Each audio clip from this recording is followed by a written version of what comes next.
Hey, it's Jason. Today I'm here to talk to you about biological filtration.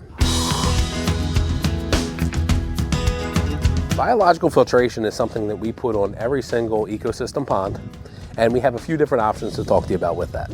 The standard in what's included is a biofalls filter.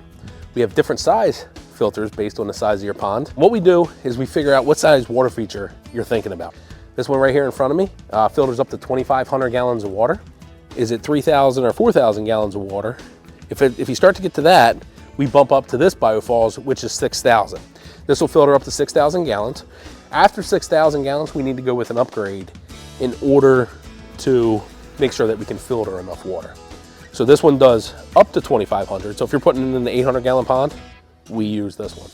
If you're putting in a 3,000 gallon pond, we use this one. And this is what we use to start off our waterfall. And the neat thing about this is what does a really good job of keeping the water clear. And then we build our waterfall out of rocks and gravels and all those kinds of things, which give it a really nice, awesome, natural look. But how does this actually filter the water, right? What happens is we have these mats in here, these filter mats, 2 of them. And what these do is this is where all your bacteria grows. And what that does is that's what keeps the water clear.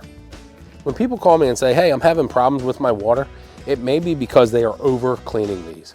These we only recommend cleaning 1 to 3 times a year, depending on the circumstance. And then we usually clean them with pond water to make sure that we don't rinse all that good beneficial bacteria off. This is what keeps your water clear. This is what breaks down a lot of your fish waste, your organic matter, any of the sludge that's in there.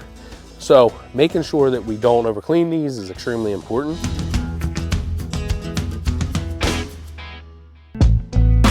As far as the biological filtration upgrade goes, we have what we call a constructed wetland or a bog.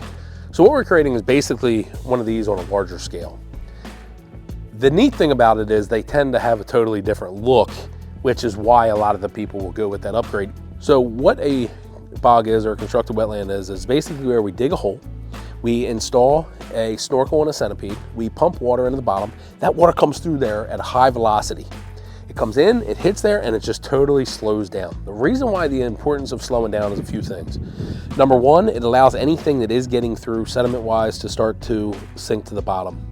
It allows that water to slowly even out across the entire wetland and start working its way up to the top through all the aqua blocks, through all the different layers of gravel and rocks and into the plant roots. And basically this is a cycle that just breaks everything down, keeps everything nice and clear, and gets everything looking good.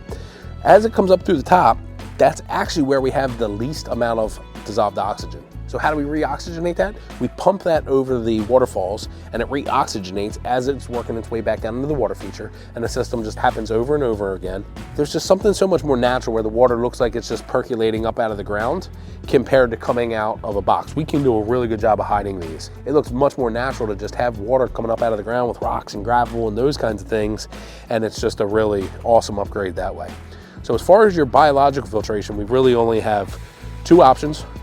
One is your biofalls, the other one is a constructed wetland.